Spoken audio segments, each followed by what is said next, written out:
Welcome to Soulfire Wisdom with Kate Olson. As an evolving spirit and change adventure navigator, it is Kate's mission to empower and guide you on your path and inspire your truest passions. She will encourage you to share your gifts, speak your truth, and ignite your inner wisdom and purpose. She hopes to do so with a little humor and grace and her own soulfire passion. Kate talks with amazing guests who have embraced the pursuit and are fanning the flames of their own passion, purpose, and soulfire wisdom. Now here's your host, Kate. Good afternoon. Welcome to Soulfire Wisdom and Totally Awesome, Try Something New and Talk About It Tuesday. So what I'm going to talk about today is not really, well, one thing is something I tried, but these things are more realizations than actually something new that I tried, but I thought it was relevant to talk about anyway. We all think of ourselves in a certain way, like we have an idea that we're this kind of person, or we do this, or, this isn't good for us. And these things get, like set in our mind. They oftentimes get kind of set in stone. And even though we're constantly changing, we sometimes hang on to the ideas of who we are, and those things don't change until something happens or we encounter something that says, hey, wait a minute, that's not me anymore. And I had one of those experiences this week. For, like 80% of my life so far, I had oily skin. And I never used any oils on it. Now, I know now that that's not necessarily a good thing, that sometimes avoiding oils can actually, make your skin more oily. But anyway, it was just my idea in my head that nothing with oil in it, like any kind of thing that's feels like, looks like, or seems like oil would go on my skin or my hair. My hair was oily too. But lately, and especially with trips to places that are drier, I've been noticing that my skin and my hair are a lot drier. And it's been, frustrating me because your hair splits and flies away and your skin feels rough. And so I relented at the beauty salon when they were cutting my hair. I asked what would smooth out some of the split ends, and she said she had this really good spray that was a combination of 3 oils. And so I took a chance and let her spray it.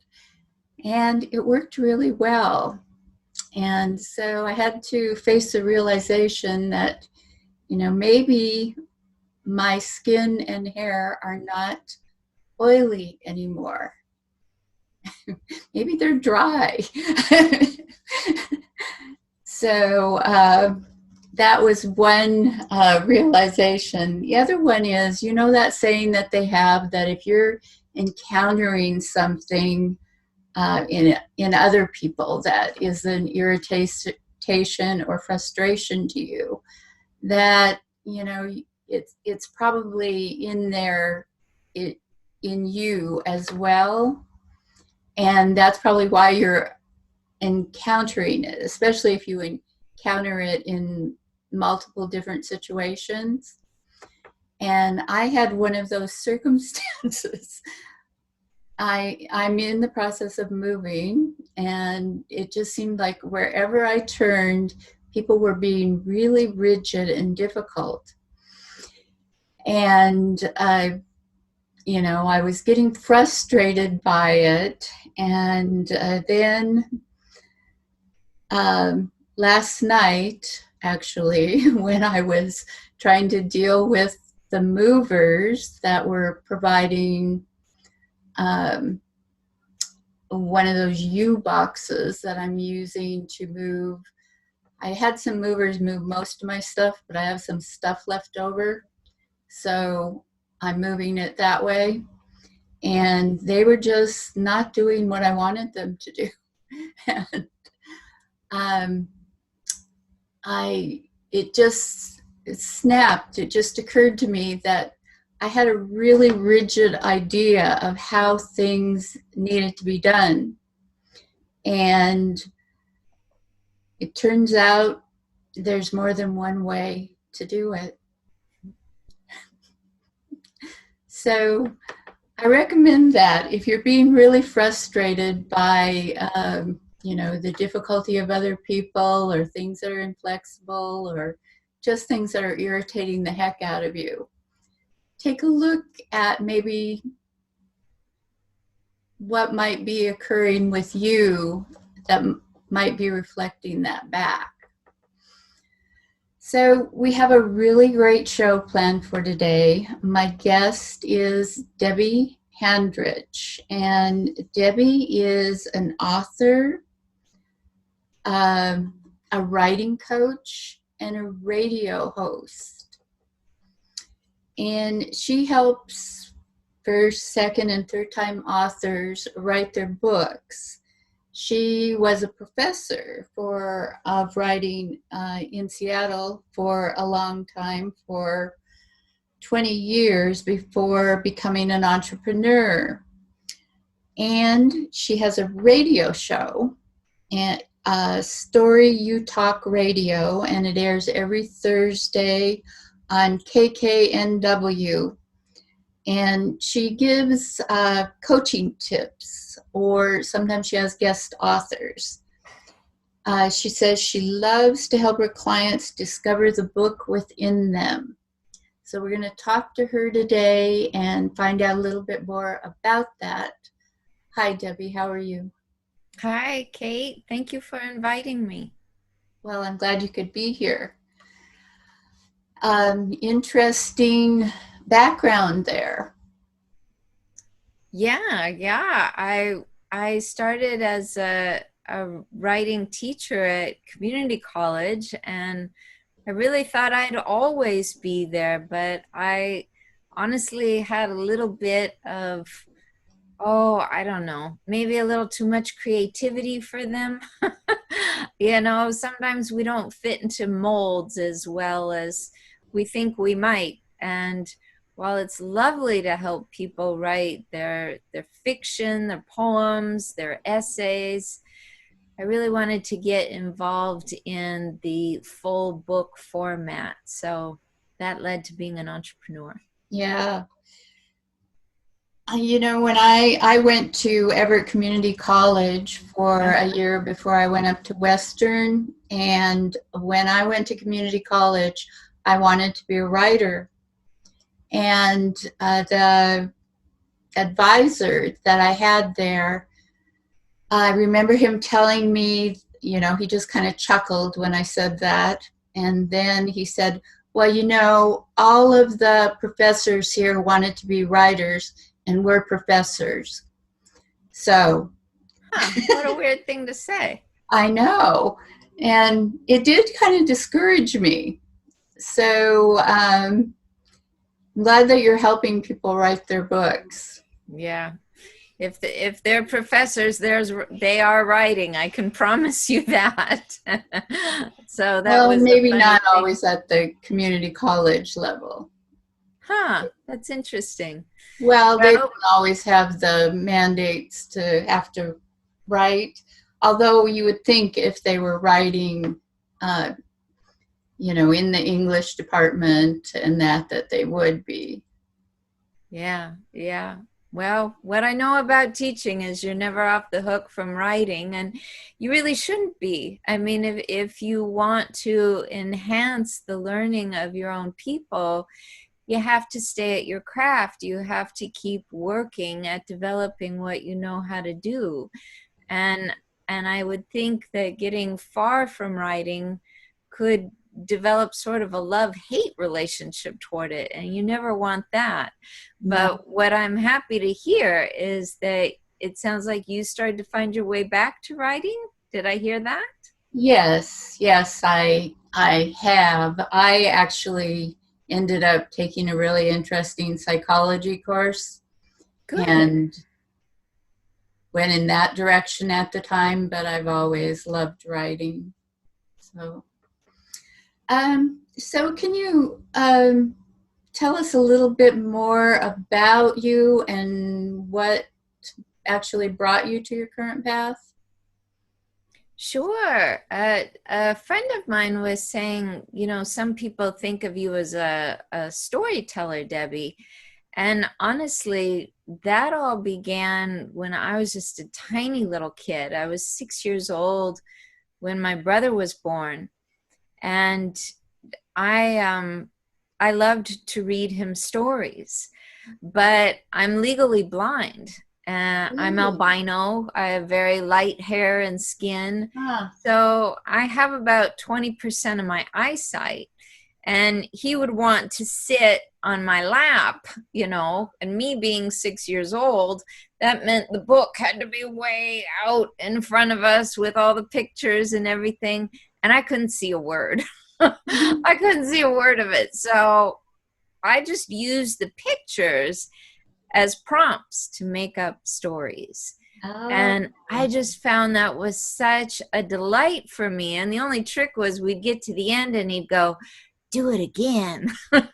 So I wasn't able to quite repeat it exactly, but I think my love for storytelling goes way, way back to that.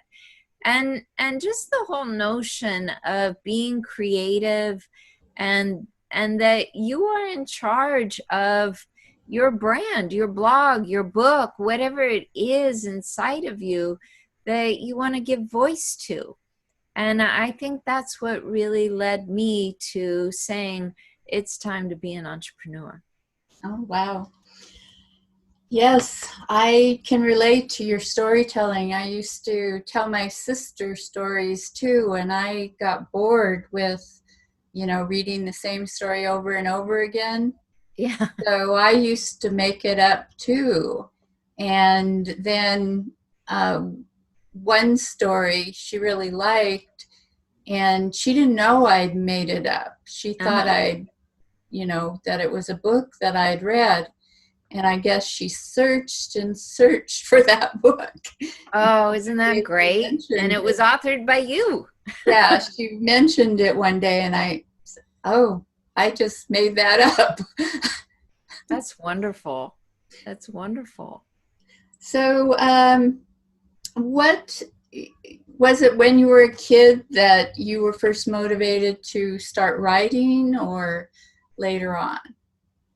I was 10 years old when my grandmother got me a diary. We called them a diary, kind of like a journal, and it had this little lock on it.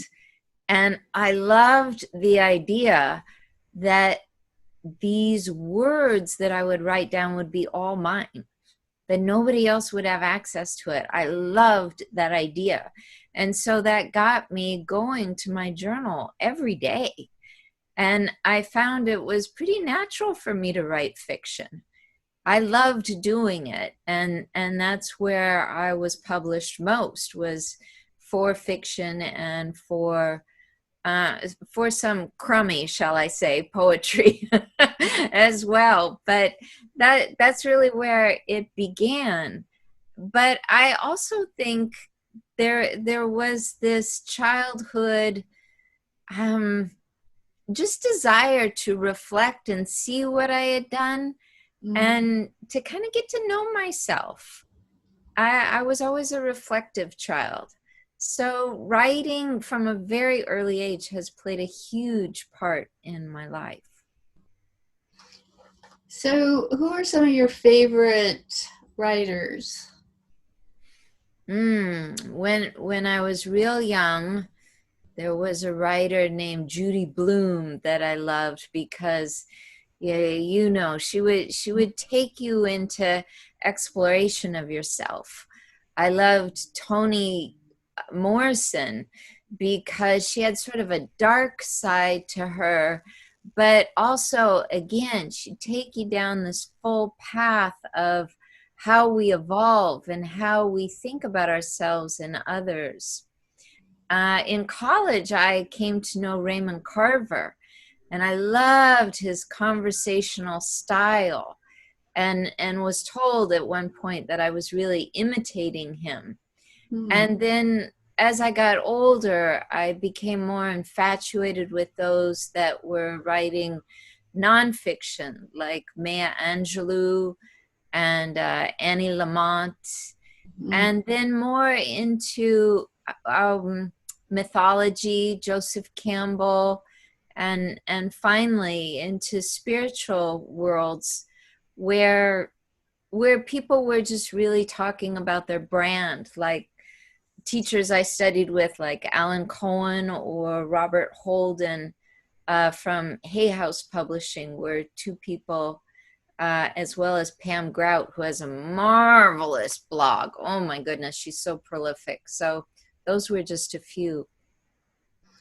So, how would you say you're different than other writing coaches? What do you offer that's unique or just you?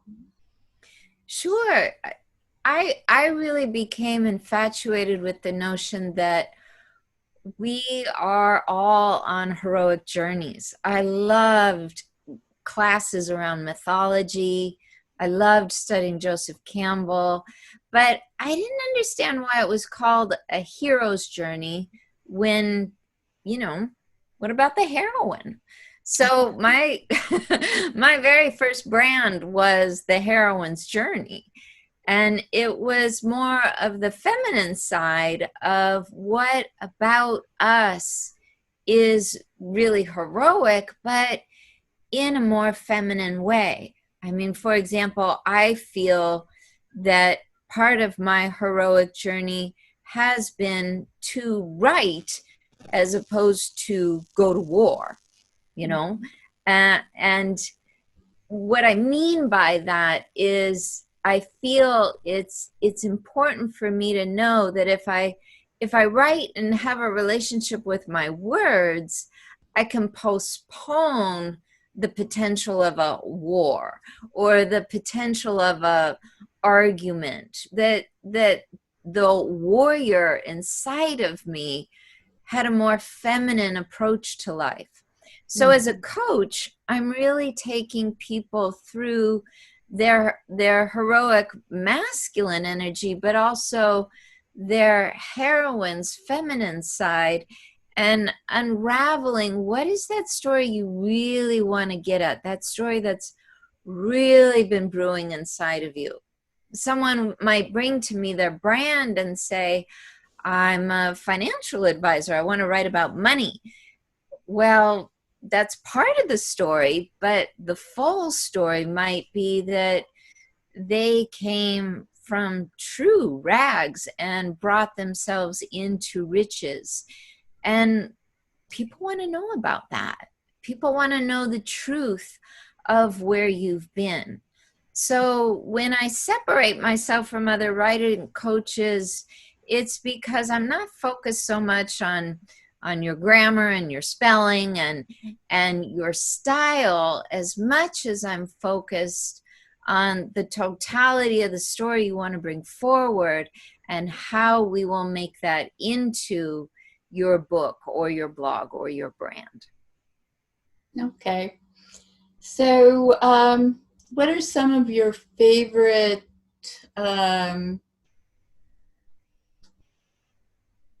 well, first of all, I guess, do you think anybody can write? Or I think anyone that has a deep desire to write should be writing. I really do. Anything you have a great desire for, let that desire live. I also think that you can improve and excel and grow your craft.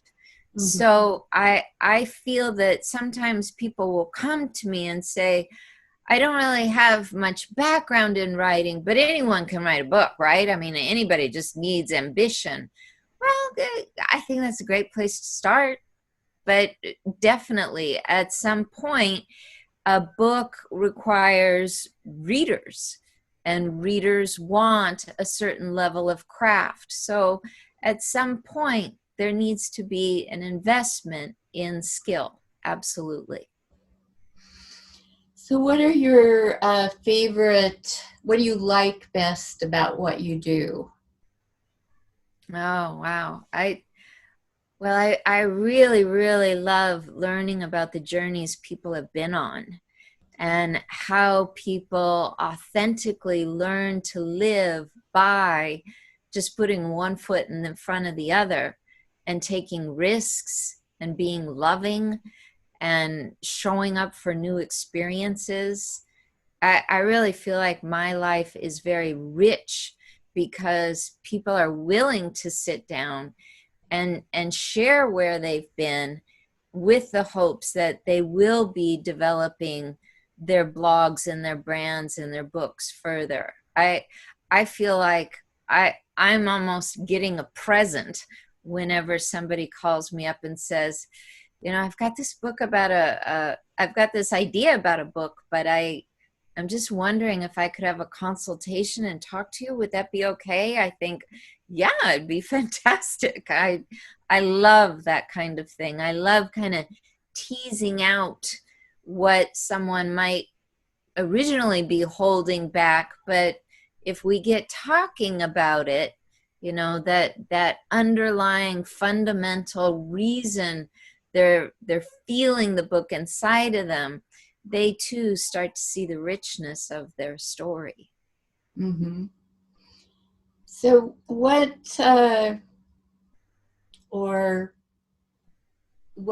is there, other than your favorite authors, is there anybody who's kind of a role model to you, or someone that had that role in your life? Yeah, yes. My mother has always been one of those people that believed if you really want something, you need to move in the direction towards it. You can have the things you really, really want.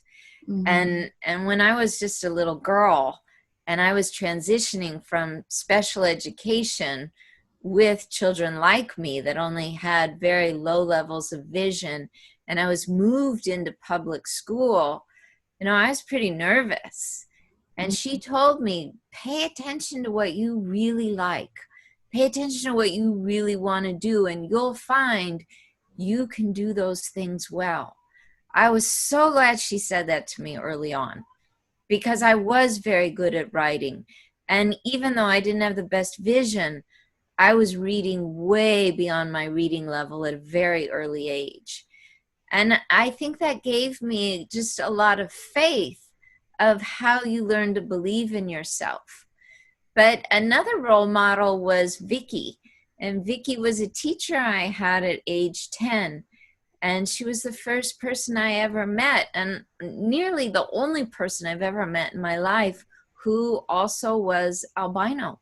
And because she was a teacher, and because at that age I knew I wanted to be a teacher, all of a sudden it became very real to me that this was possible, that I wouldn't have to live on, a social secured income and tucked away and maybe in a compromised lifestyle that just would never feed my creativity. She was one of those role models that said, I wanted to teach, so I teach. And I just thought, well, dang, if it's that simple, I'm going for it, right? So I've had some really beautiful people in my life that more than anything helped me see risk as simplicity. My boyfriend too. My boyfriend, who is the host of Life Mastery Radio, is someone that believes if you want something, you stick your neck out there and you go for it. He has a background as a Marine, and he's a very strong man on the inside and on the outside. And he really helped me embrace the idea that entrepreneurism is basically a French word for creativity. Very true. You can't be creative without taking risks. Yeah. Isn't it so? You know that, having your own program. Yes, and many other instances in my life. I'm very, I guess, well acquainted with taking risks. Not that I haven't done what everybody else has done from time to time and, avoided them, but I've learned from taking them that, it's something you've got to do if you want to be either an entrepreneur or creative. You really do. You Yeah. really do. There's not much in the world that truly is safe. So what do you think trips writers up the most? What is the biggest, stumbling block? Well, I think a lot of writers buy into things that are written about writers. Like, writers are great procrastinators. Writers are huge perfectionists. Writers need, hours and hours every single day to compose anything. I really do think that it's so easy to get in our own way. Mm-hmm.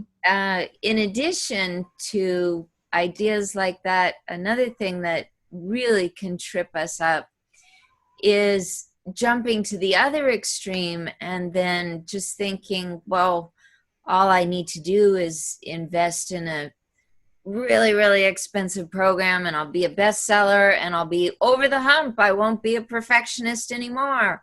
Yay, that's the thing that'll save me. And there isn't anything that saves us. There's nothing that saves us. No, there isn't. So, yeah.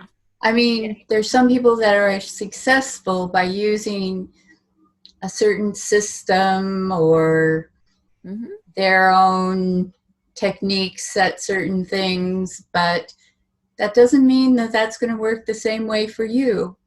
No. And usually it's not. People are usually successful because they do something that's unique and that's really them.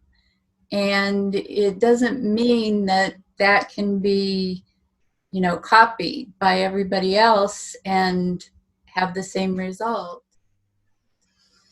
Yeah, I agree with you 100%. I really feel that the shame of stereotypes gets in people's way just as much as the desire for quick fame. And that if people can find their balance, it's in that middle ground of getting really honest. And my hope would be that would always take people directly into their writing, to find their honesty there. Yeah, I think writing is a good tool for. Yes. So how do you keep yourself motivated, and what advice would you give to a writer who happens to be stuck or doesn't know what direction they want to go? The number one way I know to stay motivated is to stay in community with like-minded people. If you are writing something and you're worried that you're going to feel isolated or unproductive, you need to be around those who are as serious about it or even more serious about it than you are. You need to stay in the loop of feeling challenged and feeling supported. but I also think it's very important to have mentors, to have those that have gone far beyond where you are, who very thoughtfully can give you a big lift up when you need it. And that's what I remember about having role models, is that when I needed someone the most, the role model might take me from 0 to 60 quickly, or give me a new set of great training wheels, because they could synthesize what I was going through, because they had gone through it themselves so long ago. So I would just say, stay around good people, stay around people that you look up to, that you trust, and don't let yourself get isolated, because that can just be so scary of a place, and a hard place to ask for help to get out of. So stay in community. So what gifts or rewards do you get from helping other people to write their books? I think the biggest one is that I really feel my purpose is to be very involved with people's stories and to help them get even more honest about the stories they want to write. Well, one of my biggest gifts is that I get to live on purpose. It feels like a very loving job to do.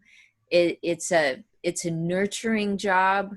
It allows me to teach. It allows me to learn from other people. I feel like my needs on so many levels are met by being in these nourishing commitments and communities with other people that really, really want to write their story. So we're getting close to the end of our time, but I have one last question. If you could leave the audience with one thought from today's show, what would you want that to be? Wow, just one little thought. Something that was shared with me a long time ago was this simple phrase. And when I first heard it, I didn't understand it. And it was, be what you want to see. In other words, if you want to see people out in the world writing and making change for humanity, be one of those writers in the world who's writing and making a change for humanity. If there's something you want to see happening out in the world, make a decision that you will be it, and really go for something that speaks deeply to you, so you stay with it. I think that advice has served me so well over time. Yes, definitely. It's been said many ways. Yes. So if people wanted to get in touch with you, how would they do that? I have a website, coachdebby.com, and it's spelled DEBBY, coachdebby.com. You can always send me an email at askcoachdebby@gmail.com. And I'm on Facebook. I'm on Instagram. I love to talk to people, so I hope you would be in touch. Okay, that sounds great. Well, thank you so much for being here today. Thank you for inviting me. I really appreciate it. Yeah, it seems like more people than ever are writing books and telling their stories now. So I think it's become even more important than we thought. And a lot of those people are writing it because they think they should. Yeah. So write it because you want to. Mm-hmm. Yeah. Even if it's only a chronicle for you. One author that I recently had on, he's written many books, but his last book, he wrote, he said part of it was to kind of memorialize what he had gone through. And Yes. yeah.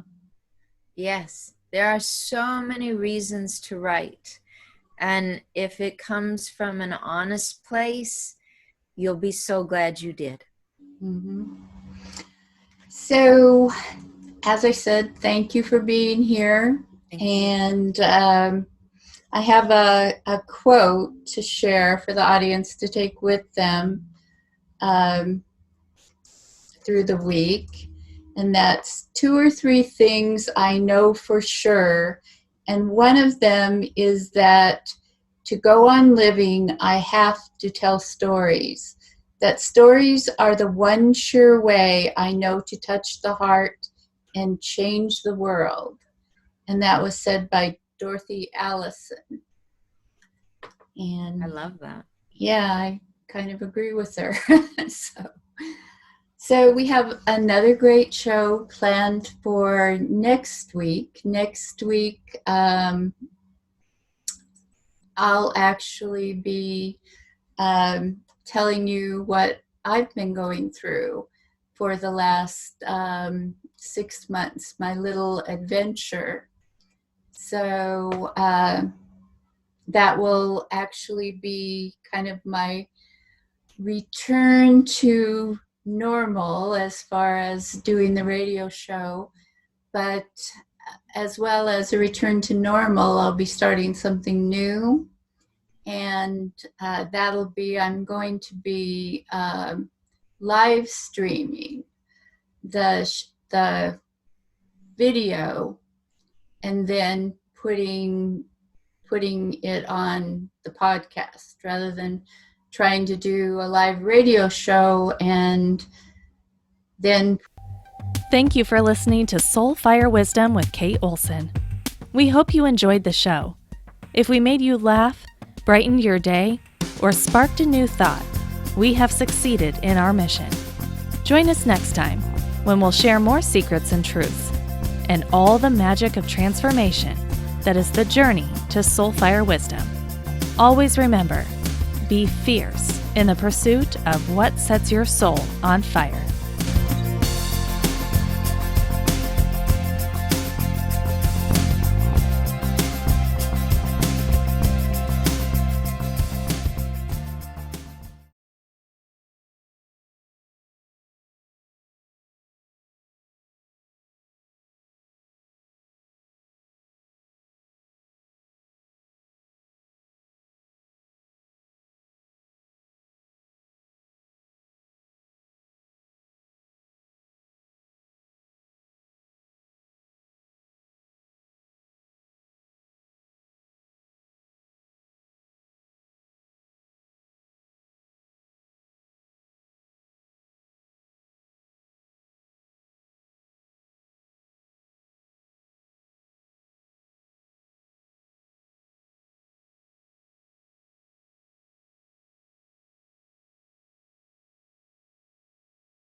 Thank you for listening to Soul Fire Wisdom with Kate Olson.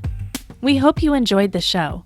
If we made you laugh, brightened your day, or sparked a new thought, we have succeeded in our mission. Join us next time when we'll share more secrets and truths and all the magic of transformation that is the journey to Soul Fire Wisdom. Always remember, be fierce in the pursuit of what sets your soul on fire.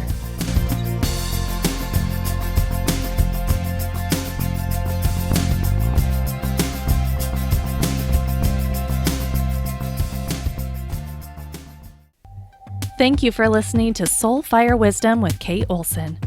We hope you enjoyed the show. If we made you laugh, brightened your day, or sparked a new thought, we have succeeded in our mission. Join us next time when we'll share more secrets and truths and all the magic of transformation that is the journey to Soul Fire Wisdom. Always remember, be fierce in the pursuit of what sets your soul on fire.